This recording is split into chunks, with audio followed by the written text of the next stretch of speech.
Oke, nah teman-teman, karena ini semua adalah pelayan Tuhan dan kita semua adalah pelayan Tuhan, tidak terlalu sulit berbicara tentang pelayanan. Maka itu saya beritahu kepada Ibu Melani, kita bicara tidak usah terlalu lama karena kita semua biasa melayani. Oke. Sedangkan tema kita adalah maksimal dan optimal. Kalau saya melihat tema ini, udah tarik nafas duluan ya, aduh capek banget. Ini maksimal dan optimal. Saya pikir ini seperti karet, kalau ditarik itu udah maksimal, tinggal putus gitu ya. Tapi saya yakin ibu-ibu di sini hebat-hebat semua, dan saya akan belajar juga. Now, kita lihat dulu apa itu maksimal. Ya, Ibu, maksimal itu dalam kamus bahasa Indonesia sebanyak-banyaknya atau setinggi-tingginya atau yang tertinggi atau harus mencapai yang heter gitu. Nah, itu maksimal. Kalau begitu kira-kira kita udah nyampe belum? Udah sebanyak-banyaknya, setinggi-tingginya dan tertinggi kemudian mencapai heter belum? Yang sudah pengalaman banyak pelayanan ini ya. Kira-kira bagaimana gitu. Oke, kemudian kalau maksimal, kalau optimal ya itu yang terbaik, tertinggi ya, paling menguntungkan kalau itu dari sisi profit ya dan hasil yang terbaik kalau itu suatu produk. Nah, kalau kita maksimal dan optimal dalam pelayanan bagi Yesus, saya benar-benar cukup kagum. Karena waktu saya mempersiapkan ini, saya sendiri tidak yakin apakah saya sudah maksimal dan optimal. Tetapi mempersiapkan materi ini mendorong saya untuk sungguh-sungguh memikirkan hal ini. Nah, ibu-ibu, maksimal dan optimal bagi Yesus itu hanya mungkin kalau kita sungguh-sungguh mengasihi Tuhan. Perempuan itu punya masalah bukan mudah mengasihi, tetapi dia sendiri butuh dikasihi. Betul nggak? Ya, maka itu Tuhan beri perintah kepada para pria untuk mengasihi para wanita. Dan firman Tuhan di sini mengatakan di dalam Hosea, aku menyukai kasih setia dan bukan korban sembelihan. Berarti Tuhan suka kasih setia kita kepada Dia. Korban sembelihan itu mahal, ibu-ibu. Mahal sekali. Karena itu mengeluarkan darah. Dan menyukai pengenalan akan Allah lebih daripada korban bakaran. Nah, kedua hal ini itulah yang Tuhan minta saudara dan saya lakukan di dalam kehidupan kita sebagai perempuan yang akan maksimal melayani Dia. Yang akan optimal melayani Dia.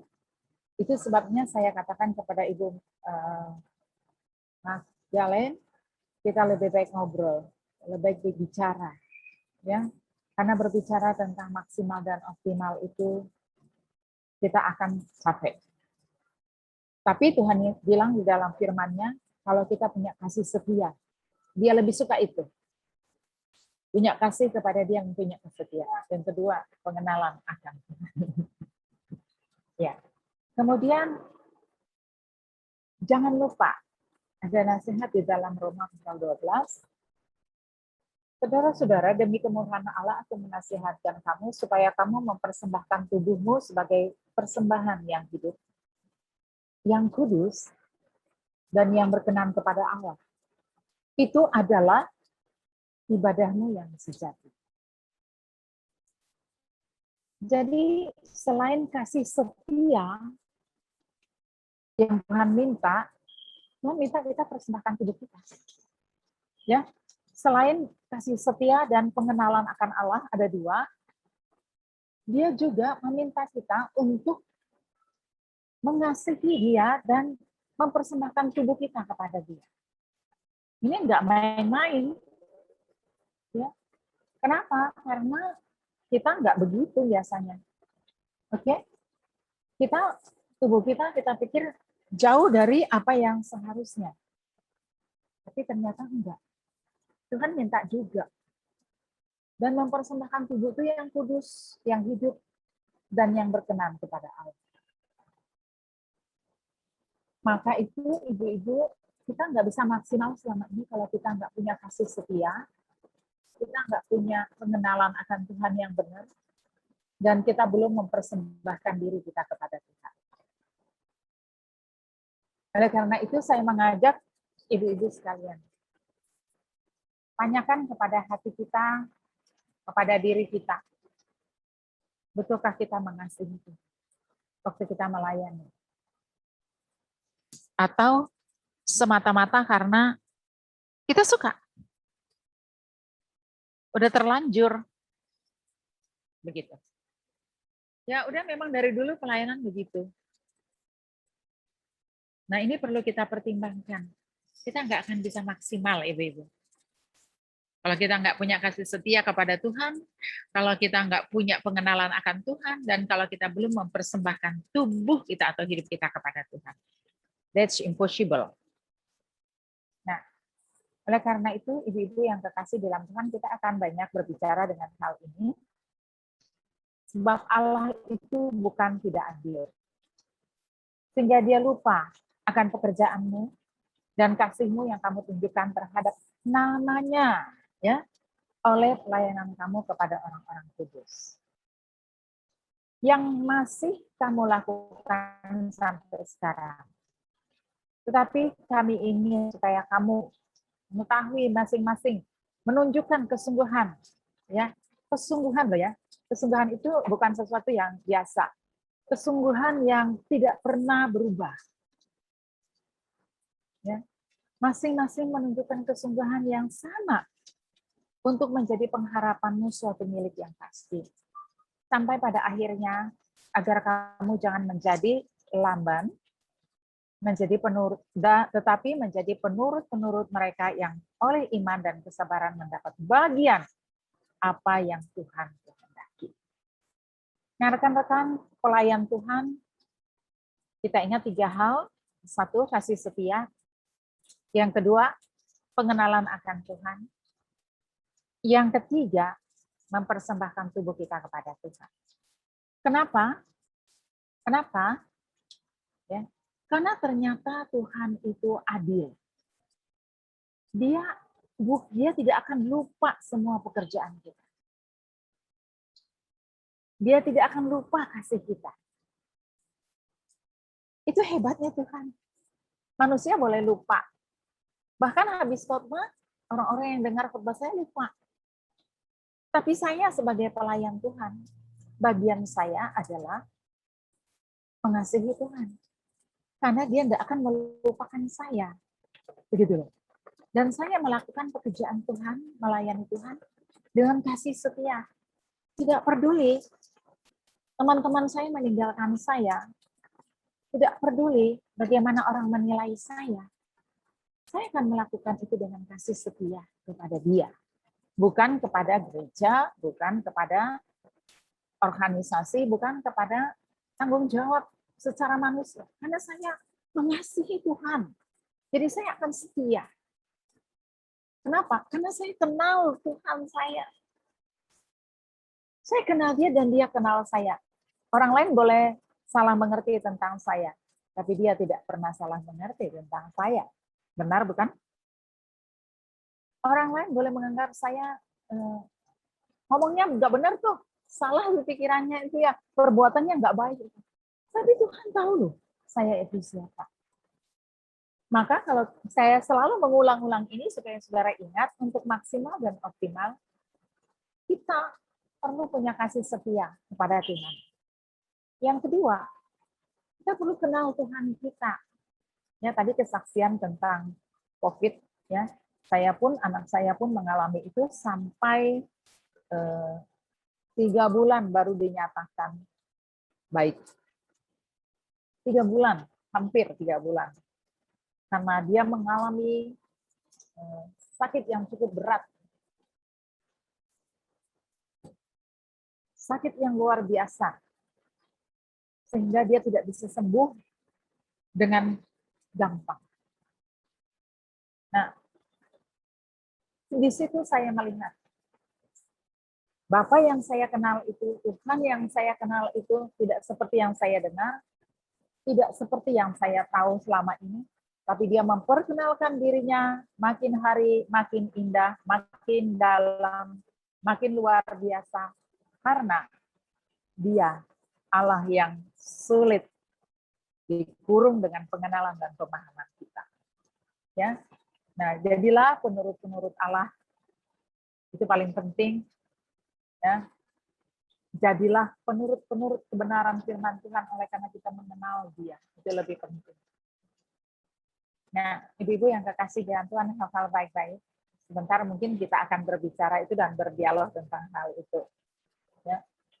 Maksimal dan optimal bagi Yesus itu dimulai dari memiliki waktu dengan Tuhan setiap hari dalam penyembahan. Saya sedang memerangi hal ini kepada banyak orang. Memerangi karena, maaf, saya punya wifi agak terganggu. Memerangi karena banyak orang hanya sampai dibaca Alkitab aja, dibaca firman aja. Tiap hari saat teduh, bagi mereka itu cukup. Jadi cuma baca Alkitab, nggak ngerti, yang penting baca. Enggak loh, seorang pelayan itu dia punya waktu khusus untuk menyembah Tuhan. Ya, memiliki waktu dengan Tuhan setiap hari. Nggak usah bilang, wah saya mau seperti Billy Graham ya 5 jam sehari. Waduh, kita bisa diomelin sama orang rumah kalau begitu. Ya, terserah. Tapi yang penting hati kita ada waktu untuk menyembah Dia. Terus mungkin ibu-ibu nanya, menyembahnya gimana sih? Ya, baca Alkitab itu bukan menyembah. Tetapi menyembah itu bukan menambah pengetahuan saja. Nah, mengasihi Tuhan kan dengan segenap hati, segenap jiwa, segenap akal budi, dan segenap kekuatan. Berarti utuh. Berarti utuh. Nah, oleh karena itu, ibu-ibu yang dikasih Tuhan, untuk maksimal dan optimal, please sisihkan waktu untuk menyembah Tuhan. Saya dulu mulai dengan 15 menit aja setiap hari. Diam, ya, dan di rumah saya sisihkan tempat yang khusus ya, supaya kalau saya duduk di situ, suami dan anak-anak saya nggak cari-cari saya, nggak ganggu-ganggu saya. Jadi tempat itu saya ada meja kecil dan saya ada peralatan saya di sana, bantal untuk berlutut. Disitulah saya. Itu di bawah tangga, karena di bawah tangga itu ada space yang khusus. Ya. Jadi saya di sana. Kalau saya duduk di sana, mereka nggak akan ganggu saya. Jadi saya menikmati 15 menit bersama Tuhan. Awalnya loh, ya, tapi lama-lama lebih dan lebih dan lebih dan lebih. Jadi saya harus bangun lebih pagi. Tapi saya sangat senang kenapa? Anak saya yang besar, dia sudah punya rumah sendiri sekarang, dia tidak tinggal dengan saya karena dia sudah berkeluarga. Saya nggak pernah duga bahwa dia juga membangun ruang khusus bagi dia untuk menyembah Tuhan. Padahal suaminya hamba Tuhan. Ya, dan anak saya bilang, Mami, aku ikut-ikut Mami, kayaknya lebih enak punya tempat bersama Tuhan khusus. Saya bilang, iya, kita perlu menyembah Tuhan setiap hari. Nah, itu yang pertama. Yang kedua, kita menyelesaikan masalah diri kita dengan Tuhan dan masa lalu. Ini kedengarannya seperti inner healing ya. Tapi memang benar sih. Kita semua harus menyelesaikan seluruh yang kita nggak senang, kebencian, kemarahan, kesalahan orang, sampai kita berdamai betul dengan Allah. Jadi kita tuh maksimal melayani dan optimal itu tidak terganggu dengan apa kata orang. Tidak terganggu dengan penilaian-penilaian orang. Karena kalau kita sudah maksimal dan optimal untuk mengasihi Tuhan, pasti pelayanan kita itu baik. Nah, kalau ada orang komplain karena orang tidak suka atau apa, ya pekerjaan Tuhan Yesus aja nggak ada yang suka kok ya. Tuhan Yesus itu sampai mati di atas kayu salib loh, ya, karena orang nggak suka dia begitu ya. Jadi kalau kita udah berdamai dengan diri kita dan masa lalu kita, berdamai dengan Tuhan dan pengalaman-pengalaman kita, so kita akan melihat betapa luar biasanya melayani Tuhan. Oke? Dan yang ketiga, ibu-ibu, mengembangkan seluruh potensi yang ada dalam diri kita dengan kerendahan hati. Ibu-ibu perlu kita yang melayani Tuhan tuh mengenal potensi kita. Ya, kalau dalam bahasa rohaninya tuh karunia kita. Nah, sayangnya di gereja, ya di gereja-gereja pada umumnya, mungkin GKT Malang enggak ya, atau saudara-saudara punya gereja enggak begitu. Sayangnya potensi di dalam diri wanita itu tidak dikembangkan dengan rendah hati untuk melayani Tuhan, sebab apa namanya itu, peluang pelayanan di gereja itu kecil, sedikit. Nah, nanti ibu-ibu bisa kasih tahu saya, di gereja itu pelayanan apa sih yang perlu diisi? Di gereja itu apa gitu? Oh, pelawatan. Sekarang lagi nggak bisa pelawatan, ya telepon aja lah, WhatsApp aja lah gitu ya. Atau yang kedua, mungkin kita mengatakan apa? Saya bisanya tuh masak, Bu. Oh, masak. Bagaimana bisa masak ya? Sekarang ini masak untuk siapa ya? Gitu. Nah, ibu-ibu yang kekasih, mengembangkan potensi kita sebagai pelayan Tuhan itu harus dalam koridor rendah hati supaya kita boleh memaksimalkan diri kita. Ya, ibu-ibu. Jadi gereja pun membuka lowongan pekerjaan pelayanan yang lebih besar, ya. Apalagi di masa Covid ini. Apalagi di masa Covid ini. Kita nggak boleh terkurung stuck pelayanan dan pengabdian kita kepada Tuhan. Ya. Kemudian kalau kita sudah punya waktu, kita sudah punya masalah selesai dengan Tuhan dan diri kita mengembangkan seluruh potensi kita. Yang pertama, kaitkan potensi itu dengan pelayanan kita. Kaitkan. Ingat Lydia yang di dalam Alkitab, dia melayani orang bagaimana? Dengan cara apa? Tabita itu loh, ya. Bagaimana? Dia seorang pengusaha kain ungu. Dia mengaitkan itu dengan pelayanan. Jadi waktu kita menemukan potensi kita masukkan itu di dalam pelayanan kita. Kasih tahu sama grup kita, saya itu punya kemampuan ini. Saya itu mau melayani di bagian ini, enggak apa-apa ibu-ibu, ya. Pelayanan gereja itu luas jadinya. Enggak terkurung di dalam gereja, dan sekarang gereja banyak yang ditutup karena COVID. Dikorelasikan. Dijadikan satu, ya, potensi diri kita itu kita taruh di dalam pelayanan yang terkoordinasi dengan baik. Yang kedua, menjadi bagian yang terintegrasi. Ya, jangan ngajak-ngajak orang lain yang nggak satu sio, nggak satu sio, ya. Tetapi mari kita bersama-sama melihat bagaimana Tuhan akan membuat kita terintegrasi. Ya, saya ini hanya punya laptop. Mau nggak ibu-ibu? Kita sama-sama belajar bagaimana membangun ya pelayanan melalui teknologi. Ya, belakangan saya banyak belajar ya buat video kompilasi, dan ada umur segini ya disuruh belajar kayak gitu mabok.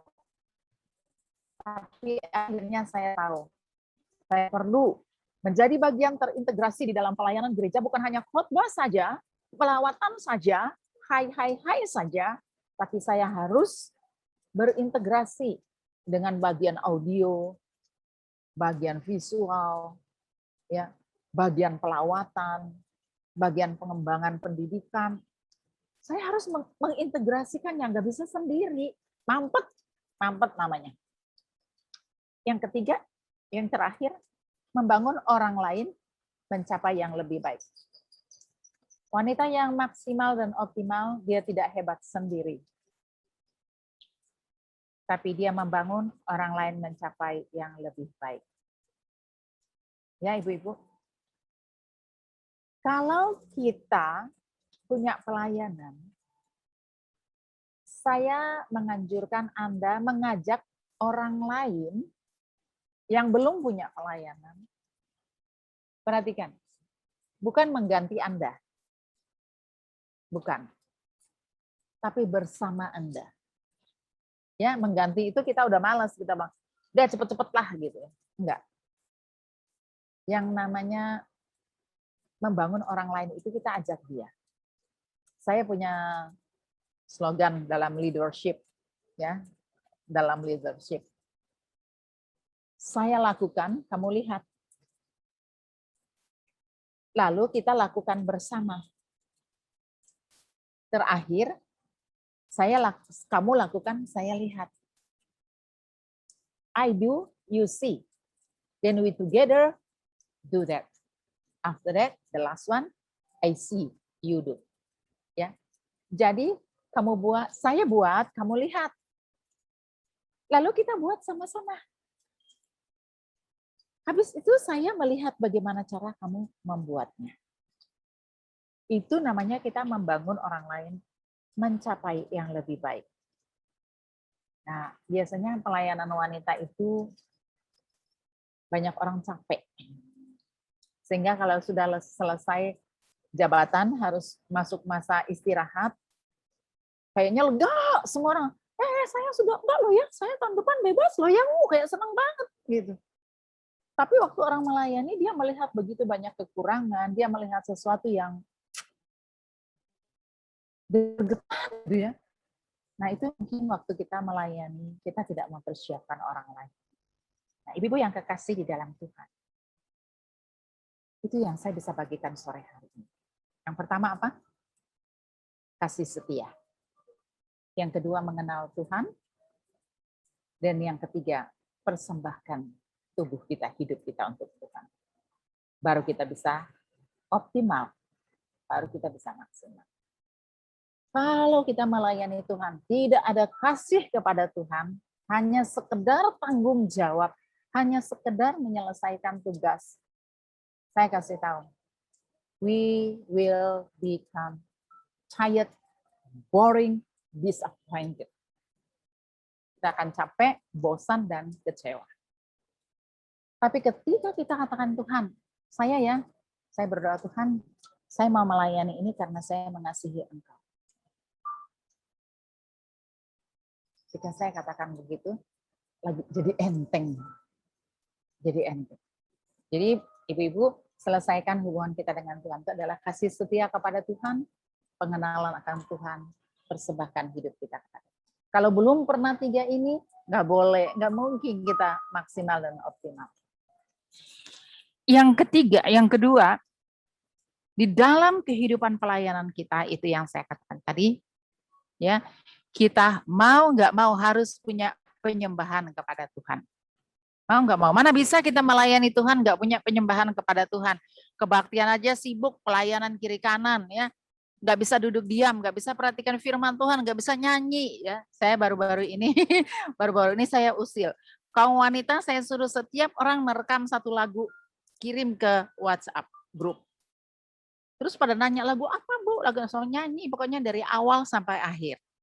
Aduh suara saya jelek, enggak apa-apa. Aduh, kebanyakan dong yang merekam lagu apa? Coba. Ada yang bisa terka enggak? Karena saya bilang lagunya harus awal sampai akhir.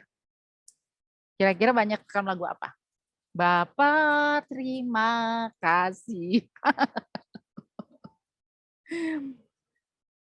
Kenapa? Karena rupanya pelayan-pelayan ini terlalu sibuk. Terus yang di pengurus saya tanya, coba kita hafal ya nama-nama Alkitab Perjanjian Lama. 1, 2, 3, terus dicet. Semua bilang, Bu, itu kan sekolah minggu, kita udah lupa. Ya, lah pengurus bagaimana ini? Lupa daftar Alkitab. Aduh, ada yang rohani loh. Jawabnya gini, nggak apa-apa Bu, lupa namanya, lupa urutannya, yang penting isinya nggak lupa. Astaga, pinter banget ya, rohani sekali ya. Tapi dari situ saya belajar. Jangan-jangan kita melayani, tapi tidak menyembah Tuhan. Ya, belum lagi masalah-masalah diri kita. Wah, itu mah udah tahu ya, ada sesi inner healing yang sangat bagus yang pasti sudah pernah dilakukan. Dan itu dia tidak mengembangkan kita harus mengembangkan seluruh potensi, tapi rendah hati, ya. Nggak merasa potensi saya tuh paling hebat gitu. Ya karena kita tuh wanita yang paling gampang loh. Paling gampang lupa diri. Kenapa? Itu soal emosi, soal perasaan kita. Ya, nah dari itu baru kita kemudian memasukkan potensi diri kita di dalam pelayanan, mengintegrasikannya dengan gereja, dan kemudian kita sama-sama membangun kehidupan orang lain. Bagi saya itulah optimal, itulah maksimal di dalam pelayanan. Maka itu waktu saya terima tema ini, aduh saya rasa luar biasa. Ini semua hamba Tuhan, semua pelayan yang ikut hari ini kurang lebih ada berapa orang nih saya lihat ya. Oke, saya stop share screen. Sudah selesai. Ada 171 orang-orang yang hebat melayani, yang senior-senior dari saya, ya, yang luar biasa. Bagaimana? Adakah Anda punya orang yang sudah sama dengan Anda? Atau kalau Anda tiba-tiba tidak ada, adakah orang yang sudah dipersiapkan untuk melayani Tuhan? Salah loh kita kalau kita mundur. Ini rumah saya nih dekat Moy ya, di Moy, satu lingkungan dengan Mall of Indonesia. Jadi itu tempat parkirnya suka ribut, maaf. Nanti kalau berkunjung ke Kelapa Gading, saya ada di Mall of Indonesia. Saya tinggal di situ. Nah, ibu-ibu yang kekasih di dalam Tuhan, mari kita mengembangkan diri kita maksimal, tapi memulainya dari diri kita untuk mengasihi Tuhan. Saya akan menutupnya dan saya akan berdoa. Mengajak kita semua berdoa, bertanya, apakah saya mengasihi Tuhan? Bertanya, apa saya kenal Tuhan saya? Bertanya, apakah saya pernah mempersembahkan hidup saya untuk menjadi pelayan Tuhan? Jangan hanya jadi pendeta penginjil loh yang mempersembahkan diri. Semua kita ya harus pernah mempersembahkan hidup kita, tubuh kita, diri kita untuk Tuhan. Karena kalau enggak nanti kita akan kasih sedikit untuk Tuhan. Kan ini belum saya persembahkan semua Tuhan. Ini untuk saya Tuhan. Iya. Saya mengajak kita hari ini, berkata Tuhan, saya persembahkan hidup saya untuk melayani Tuhan. Kalau Tuhan panggil saya adalah persembahan yang hidup. Persembahan yang tidak akan pernah habis, kecuali saya menghadap Tuhan nanti. Oke, mari kita berdoa sejenak, menyelidiki diri kita masing-masing. Tentang kasih kita kepada Tuhan, tentang diri kita kepada Tuhan, tentang pengenalan kita kepada Tuhan. Sebagai kunci untuk menjadi seorang yang maksimal dalam melayani Tuhan. Mari kita berdoa. Bapa di surga, terima kasih. Kami sadar betul Tuhan bahwa karena anugerah-Mu kami melayani dan kami boleh mengenal Tuhan. Tema kami hari ini benar-benar sangat berat dan kembali mengingatkan kami. Sebenarnya kualitas pelayanan kami yang bagaimana yang telah kami berikan kepada Tuhan. Bahkan kami sendiri pun belum pernah menilainya. Tapi kami percaya betul Tuhan menilainya. Terima kasih Tuhan. Dalam nama Yesus kami berdoa. Amin. Terima kasih, Tuhan memberkati. Baik, terima kasih kepada Ibu Freda yang sudah berbagi dengan kita semua. Ibu-ibu, kalau ada yang mau bertanya bisa menggunakan fitur chat ya, dan atau yang mau langsung bisa unmute begitu, nanti bisa atau raise hand juga ya, atau mau WA ke saya atau ke pengurus juga boleh ya. Nah, kalau saya boleh sedikit simpulkan begitu ya. Ternyata ketika kita merasa sudah maksimal, belum tentu juga kita itu sudah optimal begitu. Karena kita berusaha dengan sekeras-kerasnya, tapi mungkin itu cara kita, mungkin itu untuk kepuasan kita, atau kita ingin menyenangkan orang. Berarti itu belum menjadi yang terbaik bagi Tuhan. Dan itu berarti belum optimal. Sehingga memang tema yang tidak mudah ya, yang memang berat begitu. Tapi itulah yang seharusnya menjadi maksimal dan optimal. Itu berarti kalau saya boleh pinjam istilah itu menjadi excellent bagi Tuhan gitu. Gitu ya Bu Freda ya. Saya Nah, enggak excellent. untuk menjadi yang excellent itu memang tidak gampang ya. Kita harus belajar seperti itu. Kita semua belajar. Dan itu dimulai seperti yang Bu Freda katakan. Bagaimana hubungan kita dengan Tuhan. Itu sangat penting. Kita tidak mungkin bisa menjadi optimal atau maksimal ketika hubungan kita dengan Tuhan itu tidak baik.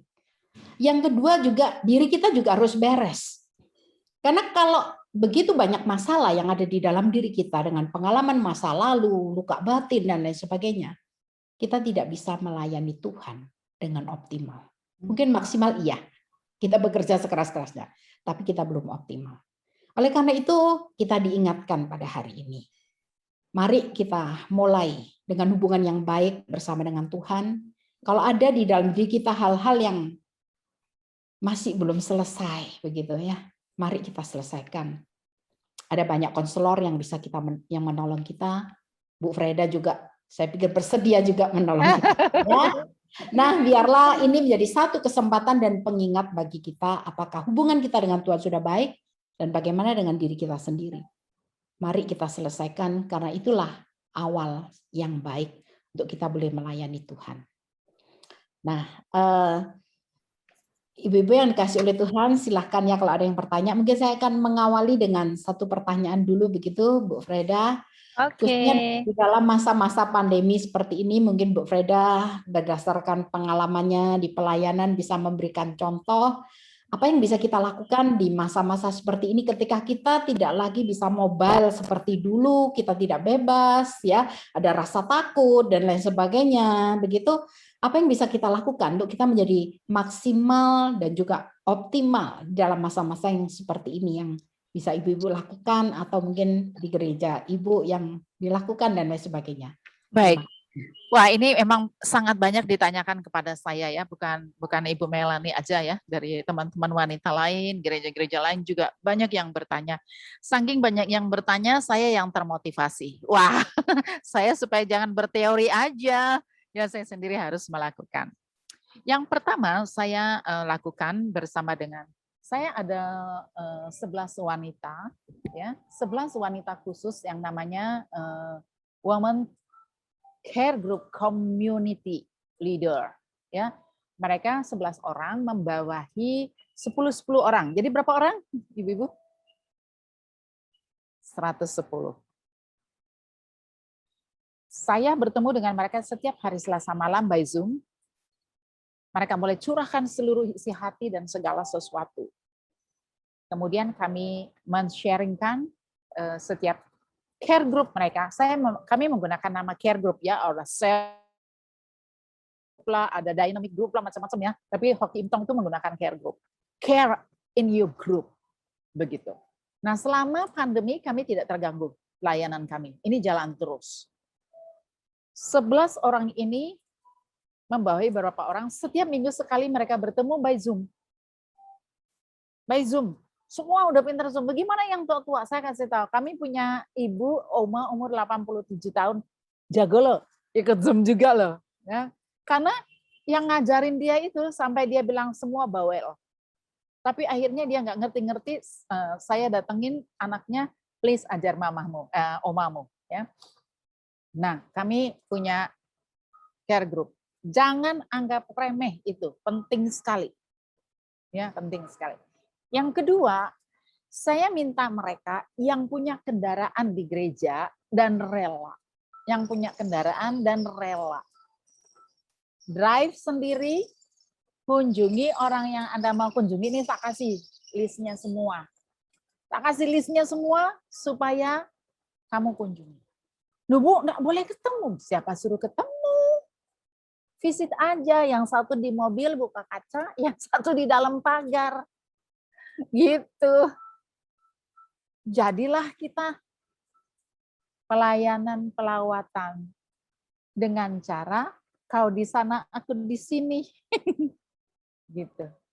Ternyata itu sangat disukai sangat disukai. Jadi saya akhirnya karena saya juga di pelayanan anak, saya mengembangkan itu kepada guru-guru juga. Saya please ya guru-guru ya kunjungi anak-anakmu by WhatsApp, by phone, tapi kalau yang punya mobil silahkan, dan kalau mau loh ya, kalau nggak mau ya enggak apa-apa, saya juga nggak akan suruh, memaksakan hati orang untuk pelayanan itu paling penting. Nah, itu yang kedua, ternyata ini yang paling disukai. Paling disukai, tapi kami membuat peraturan, nggak boleh kasih makanan ya, nggak boleh titip-titip ya, kita nggak tahu lu COVID di sana. Kurang iman. Tetapi itu yang kami lakukan. Itu yang kedua. Dan yang ketiga, yang real, kalau ada teman ulang tahun, umpamanya nih ya, umpamanya Ibu Ripka ulang tahun, tapi keluarganya itu ada orang yang belum percaya kepada Tuhan. Nah, Ibu Ripka itu telepon saya. Bu Frida, saya itu ulang tahun, saya mau makan bareng sama keluarga. Ibu Frida tolong pimpin doa ya, by Zoom. Wah, ini juga akhirnya kami bisa memenangkan beberapa orang dalam keluarga yang belum percaya. Karena waktu Ibu Ripka, contoh aja nih Ibu Ripka ya, saya hadir di dalam Zoom, saya buka loh. Dan mereka masuk, kemudian, wah puji Tuhan ya ulang tahun hari ini, kita doain. Nanti kapan-kapan kalau ada sesuatu yang mau didoakan, kasih tahu ya. Nah, dengan cara ini kami sudah memenangkan kurang lebih 8 orang dalam 1,5 tahun ini. Yang dulu-dulunya nggak pernah bisa, tapi melalui ini bisa. Itu yang praktis yang saya sudah lakukan sih. Teorinya nggak ada. Itu aja. Gitu. Terima kasih.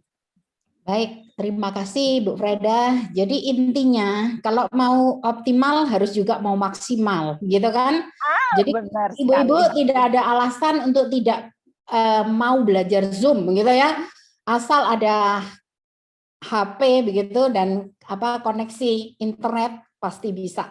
Masa kita kalah dengan yang umur 87 begitu ya Bu Freda ya. Ayo semua belajar dan belajar gitu ya.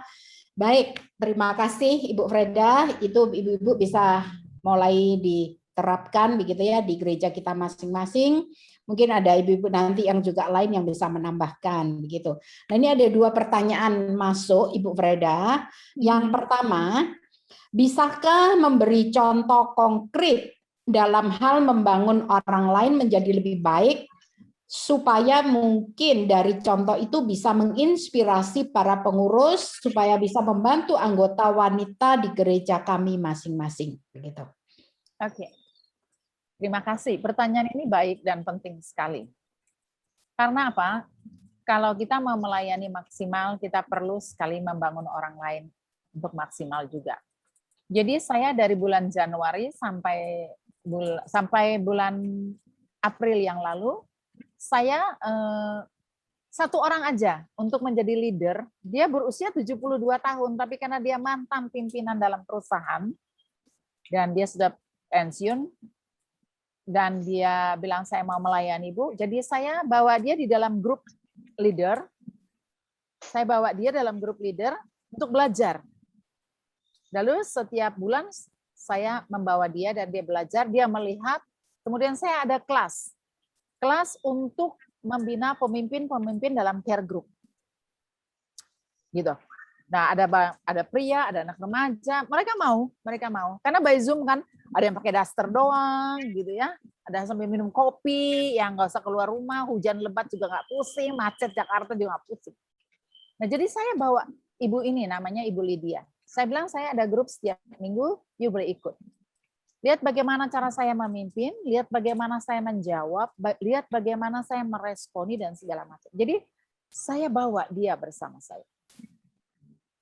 Kalau ada seorang bendahara, bawalah orang lain untuk mengerjakan, bantu saya dong untuk mencatat. Boleh kan? Iya. Atau Anda mungkin seorang sekretaris, bantu saya dong untuk catat. Kenalkan buat pengurus. Ini calon nih pengganti saya. Kalau setuju, saya bawa dia. Macam-macam, ya. Tapi enggak boleh suruh bawa. Perintah dan membimbing itu beda. Perintah biasanya nggak terlalu enak. Tapi membimbing, menuntun itu jauh lebih enak. Nah, itu yang saya lakukan untuk membangun kualitas dalam diri orang lain. Dan saya sangat bersyukur karena 11 orang ini sangat luar biasa. Menurut saya nggak akan bisa menjangkau segitu banyak orang kalau nggak ada mereka. Begitu. Terima kasih. Cukup, Ibu? Baik, terima kasih Bu Freda. Jadi Ibu-ibu, kalau boleh saya simpulkan dengan apa yang disampaikan oleh Bu Freda, untuk menjadi maksimal dan optimal kita tidak bekerja sendiri. Good. Ya, kita harus bisa bekerja sama dan melibatkan orang lain, dan tujuannya bukan untuk diri kita, tapi juga untuk menjadikan orang lain lebih baik. Ya. Yes. Nah, ini kita ingat. Jadi kalau selama ini kita cuma berpikir supaya saya jadi paling hebat, saya jadi paling terkenal, saya jadi paling segalanya, kita tidak akan pernah bisa menjadi maksimal dan optimal. Ya. Yang ada capek. Ya. Dan itu berarti diri kita nggak beres. Pasti ada sesuatu di dalam diri kita yang belum selesai, jadi kita cuma bingung dengan diri kita. Begitu ya, Ibu Freda seorang konselor gitu ya. Saya mengerti dikit-dikit karena suami saya juga konselor begitu, Bu. Cuma dikit saya tidak mengerti sebanyak Ibu begitu ya. Jadi kalau selama ini kita masih belum bisa bekerja sama dengan baik, ya mari ya kita sekali lagi kita mau dipakai oleh Tuhan. Ada pertanyaan yang kedua yang masuk, Bu, via WA begitu. Bagaimana cara mengatasi kendala kalau kita tidak dapat mendapat dukungan dari suami atau anak-anak kita untuk memberikan pelayanan kita secara maksimal dan optimal. Jadi ini kendalanya dari suami dan anak-anak seperti itu. Mungkin Ibu bisa memberikan tips-tips begitu buat kami. Kalau mereka orang yang belum percaya kepada Tuhan, ini lebih berat.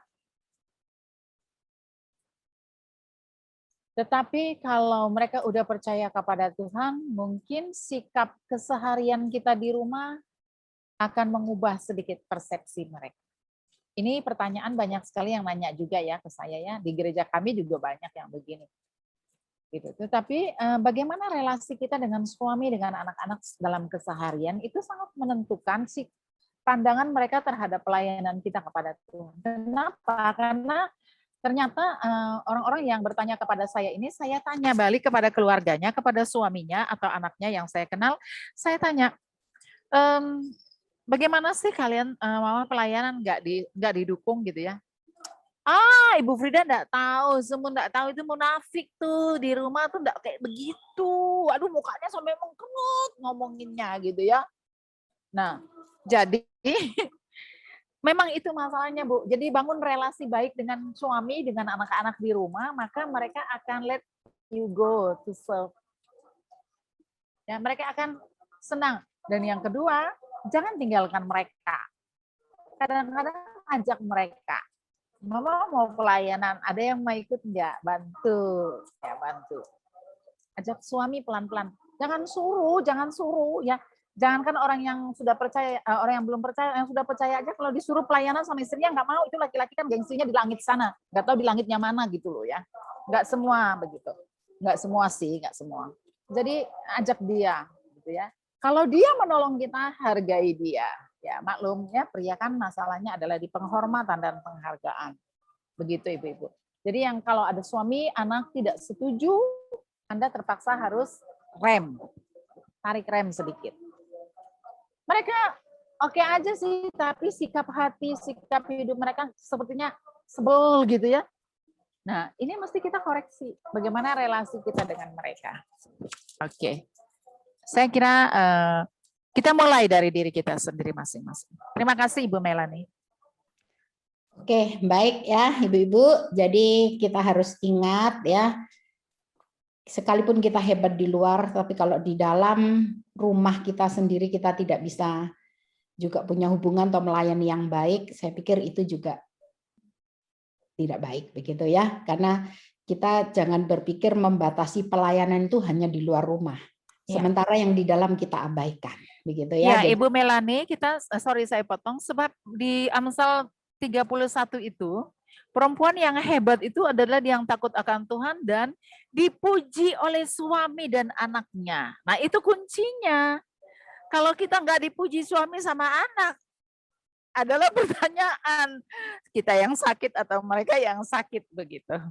Oke, terima kasih. Lanjut. Ya, karena banyak wanita hebat di luar, tapi ketika keluarganya diajak untuk percaya kepada Tuhan, enggak ternyata yang hebat di luar itu jadi batu sandungan di rumah, begitu ya. Nah, ini yang tidak ingin. Jadi kita mulai dari, kalau memang masih belum memungkinkan, ya berarti kita rem dulu. Betul, saya sangat setuju dengan apa yang dikatakan oleh Ibu Freda. Biarlah ini juga boleh menjadi resep ya buat kita. Pertanyaan selanjutnya begini, Ibu Freda. Bagaimana mengatasi jika ada ibu yang punya kasih yang besar, jadi dia kasihnya itu besar, karunianya juga banyak begitu ya, tapi dia tidak punya kerinduan untuk bisa bersinergi dengan orang lain dan juga tidak punya kerinduan untuk menularkan atau mungkin berbagi kecakapannya itu. Waduh, ini agak bingung ya jawabnya. Karena kalau punya kasih yang besar itu nggak mungkin lah orang nggak mau berbagi. Kalau orang punya karunia banyak nggak mungkin lah nggak mau minta orang lain bersama ya. Mungkin something trouble, ada sesuatu di dalam dirinya. Ya, karena waduh ini bagaimana mengatasi jika ada ibu yang punya kasih yang besar? Menurut siapa? Gitu ya, menurut siapa?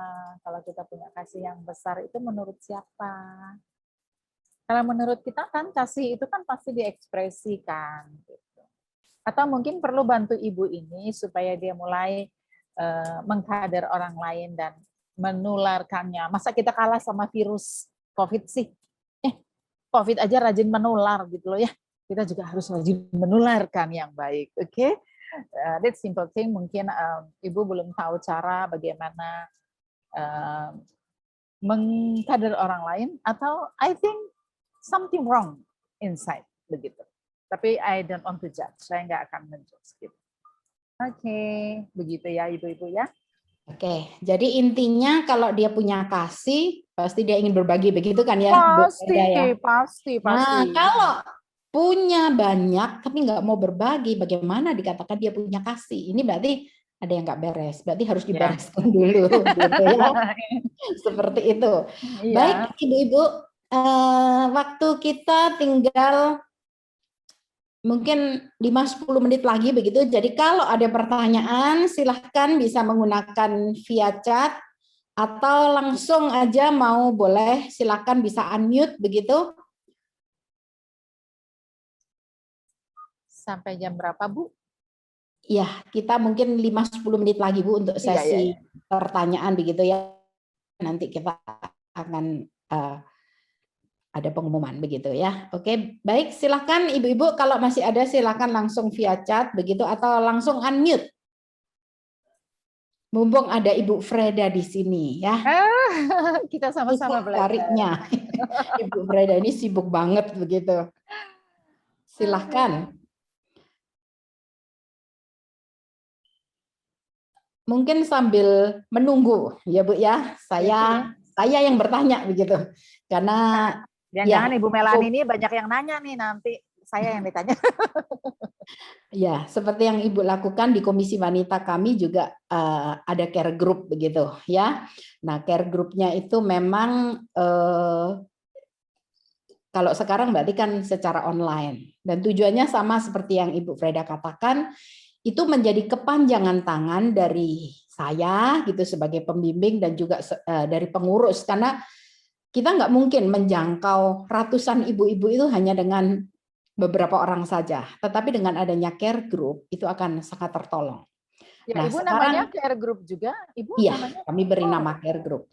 Tapi memang masalahnya begini Bu, ya mungkin kondisi ekonomi jemaat itu mungkin di kota kecil itu tidak sama dengan di kota besar begitu. Kadang-kadang mereka HP aja nggak punya begitu.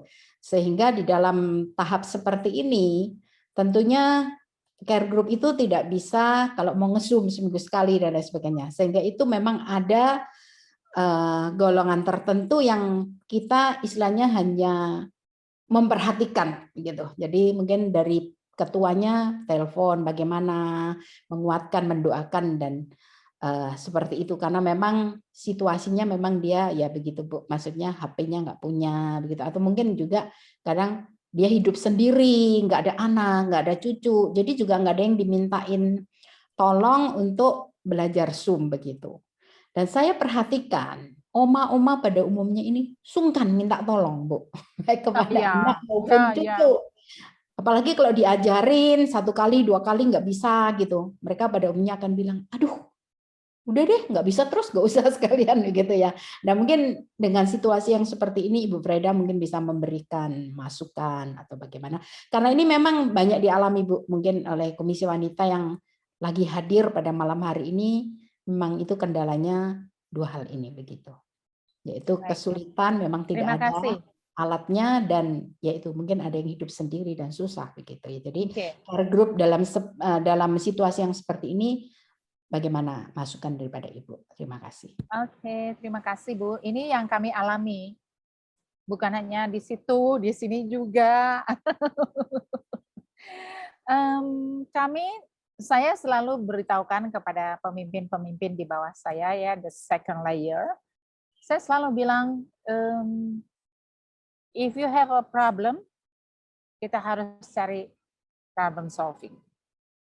Yang pertama, kami daftarkan orang yang nggak punya handphone itu ada berapa orang? Yang nggak punya handphone dan tidak bisa Zoom pakai handphonenya karena handphonenya itu jadul. Didaftarkan dan kami menemukan sekian jumlahnya, ya nggak sampai 50. Jadi kita harus berani mendata. Jangan hanya menyampaikan kesulitan tapi tidak mendata kesulitan. Kalau nggak salah 27 orang yang benar-benar nggak punya handphone. Dan ternyata kalau dikasih handphone dia nggak punya juga untuk beli pulsa. Jadi ada 27 orang dalam kondisi ini. Kenapa saya hafal? Ya iya karena saya turun tangan menyelesaikannya. Jadi ada 27 orang lalu saya share kepada jemaat tanpa menyebut nama. Ada 27 orang di dalam gereja kita nggak punya handphone loh, tinggal di Jakarta loh, di masa sekarang loh, zaman kayak gini loh, 27 orang nggak punya handphone. Dan nggak akan bisa beli kuota. Saya umumkan itu pagi, saya bilang yang mau melayani, saya nggak mau bilang berbeban, ya nanti dibebani gitu. Saya yang mau melayani, memberi, silakan kontak bendahara, bukan kontak saya, kontak bendahara. Pagi jam 8:30 kalau nggak salah waktu itu saya umumkan itu di dalam grup gereja seluruhnya, di mana jemaat semua ada di sana, termasuk yang simpatisan. Kira-kira jam 11 malam terkumpul dana sekian dan bisa beli handphone. Kami kontak dengan penjual handphone yang hanya memberikan handphone itu untuk Zoom bisa. Ya. Kualifikasinya itu untuk Zoom bisa. Ya. Tapi sebelum membeli saya dulu tanya kepada orang-orang ini. Ibu mau belajar nggak? Kalau nggak mau, nggak apa-apa, kita nggak kasih. Tapi kalau ini handphone, saya tidak berikan, saya kasih pinjam. Jadi kalau nggak bisa ikut Zoom, ya nggak mau ikut Zoom, nanti ambil ya. Gitu. Jahat ya Ibu Frida ya? Apa boleh buat? Ya. Dan dari 27 orang ini hanya 2 yang tidak bersedia belajar. Bukan orang tua, tapi malas. Nah, itu penyakit malas ada juga. Jadi kemudian saya share, saya katakan ini hanya ada 25 orang. Sisa uangnya sekian. Boleh nggak dipakai untuk beli kuota setiap kita ada Zoom? Wah, semua bilang, boleh deh Bu, saya kasih 30.000 deh. Nggak banyak-banyak lu nyumbangnya. Ada yang 50.000 deh. Gitu. Jadi itu bendahara yang urus. Sampai bendahara gereja kita bilang, ampun deh pusing. Nah, nyumbang 30.000, 20.000. Saya bilang, tapi kan menghidupkan Zoom orang. Dibagi. Ya namanya juga maksimal ya. Begitu. Nah, bagi mereka yang tidak punya kemampuan dalam arti pendidikan, dalam arti untuk belajar ya, ada yang tua-tua banget ya. Nah, itu yang kebanyakan divisit, dikunjungi dari mobil ke sana. Jangan tanya saya yang stroke, karena yang stroke ada 5. Yang stroke ada 5, kami pakai Zoom, WhatsApp call, itu saja. Hanya 5 yang stroke. 1 sudah meninggal. Saya tidak senang dia meninggal, tapi maksudnya sudah berkurang, tinggal 4. Jadi bagi saya tidak ada yang tidak bisa kita lakukan, asal kita sehati melayani. Begitu ya, sehati melayani. Jadi daftarkan, datakan masalah orang, datakan problem, terus kita petakan itu bagaimana cara ya untuk menyelesaikan. Gampang kok kalau kita mau ya. Oke. Terima kasih Bu Melani. Jadi kuncinya mau repot apa tidak gitu ya Bu Freda ya. Baik, ini ada satu pertanyaan lagi masuk. Saya pikir ini adalah pertanyaan terakhir begitu ya. Demikian. Berkaitan dengan pelayanan seorang istri sebagai majelis, kadang ada seorang istri dicalonkan menjadi majelis, namun dia terpaksa menolak karena ego suami yang merasa tidak mau posisi pelayanan ada di bawah istri. Karena suami itu jemaat biasa atau cuma pengurus komisi. Bagaimana pendapat Bu Freda tentang hal ini dan kira-kira bagaimana solusinya begitu? Terima kasih. Saya baru menangani 2 orang. Tapi bukan di gereja kami, di gereja yang cukup terkenal dan besar. Dan saya minta dia lakukan apa yang suaminya bilang. Karena di gereja mungkin masih banyak orang yang bisa ganti kita di posisi itu. Tapi di suami kan nggak mungkin kita bilang orang lain deh ganti saya, nggak mungkin. Ya, jadi kita mau nggak mau kompromi dengan suami. Ya kalau dia merasa nyaman, kita nggak jadi majelis atau punya kedudukan seperti itu, it's okay. Ya, karena apa? Itu burden, itu beban juga buat seorang pelayan, seorang istri. Ya, kalau dia tahu suaminya nggak mau. Ya, udah satu suaminya nggak nyaman, yang kedua suaminya nggak setuju. Ya, tapi saya percaya banget Tuhan akan bekerja. Doakanlah. Berdoa, pasti Tuhan akan tolong. Nggak apa-apa kita nggak ada di posisi itu, ya. Saya juga beritahukan kepada ibu ini, ya karena ibu ini sebenarnya dia dokter, ya, punya potensi karena dia di bidang research, dia dosen di UI, punya potensi banget gitu. Tapi suaminya tidak setuju. Dua-dua dosen sih, jadi saya bilang lebih baik bersama suamimu daripada itu. Ya pertama dia bilang, bagaimana talenta saya, bagaimana karunia saya? No. Talenta dan karunia kita harus dikerjakan di dalam sukacita dan damai sejahtera. Dan menurut dia akhirnya dia berdamai dan dia putuskan untuk menolak. Itu awal tahun sih, ya. Tetapi kemudian ditanya oleh suaminya, terus apa perasaannya? Karena suaminya juga dosen, ya. Ya, Bu Frida bilang begini. Tahu suaminya telepon saya. Ini Bu Frida ajar apa sama dia? Oh, saya bilang kalau suamimu nggak terlalu tenang, nggak terlalu tentram, ya jangan lakukan apa-apa. Nanti juga semuanya Tuhan akan atur. Jadi suaminya tanya loh. Jadi saya itu menghalangi istri saya nggak, Bu Frida? Saya bertanggung jawab nggak sama Tuhan? Waduh, ini kesempatan yang paling baik ya. Saya bilang, menurut kamu bagaimana?